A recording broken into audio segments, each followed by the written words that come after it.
Hey everyone, today let's learn how to manage Python packages and environment much smarter and faster way using UV. So before we understand the pip and all, we should know like all the Python modules will be hosted in using this pypi.org. So if you come here and if you search, you can search any of the Python package. Let's search for pandas.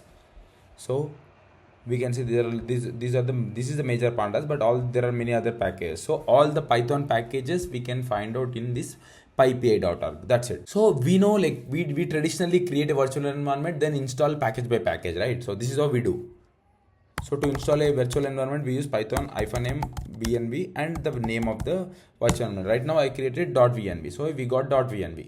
So to activate it, we use source .vnv bin activate. So the virtual environment got activated. Now we have to install everything. So if you want pandas, then we use pandas. If you want numpy, then we use numpy. If you see, everything is sequential, like all the packages are installed sequential one by one using the traditional approach. So what can we do especially with UV? Let's see that. So how do you install UV? Just pip install UV. So this is how you install PV in your local, and you do have UV now. So once you have UV, everything you can do with UV. So how do you create virtual environment using UV? UV venv. That's it. So virtual environment got created, and to activate it's just the same way. Like how do you do? Source.venv bin activate. So we activated virtual environment. So now what is special with UV? So when you install the packages, we have to manually track everything in the traditional approach in the requirement.txt file. But here you don't have to manually track. You just do UV init. That's it. You have all this which got created. That pyproject.yaml explains about the project. Now when you try to install a package, you just have to add UV add pandas. See, all these numpy pandas are not interlinked, so they have installed much faster than traditional pip.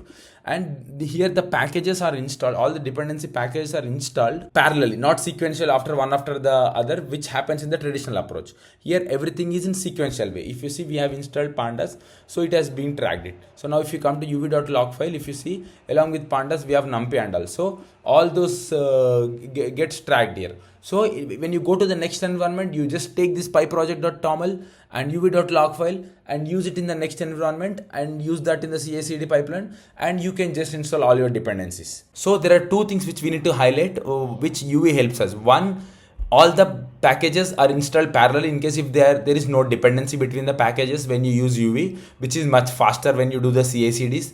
And the second most important thing is, so let's say there are two packages, pandas and seaborn. Let's assume the pandas unit is 2.3, but seaborn by default gives pandas 2.1, which is the older version. So when you try to install pandas, seaborn all in your environment, UV will throw the error explicitly before itself without overwriting the packages. But when you use pip, it overrides with the latest version. So when you run pandas, you'll get the latest version 2.3, but when you again run the seaborn, it gets overridden with the previous version, which is 2.1. So this kind of things doesn't happen with UV, where it explicitly throws an error prior saying that there is a conflict between the versions in the pandas.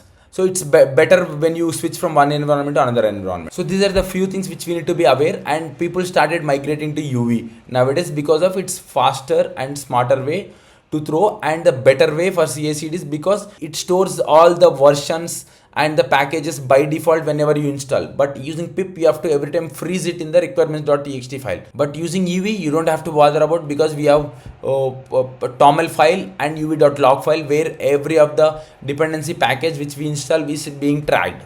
So that's why UV is the best, and it's better migrate to UV. That's it. Thank you so much for watching.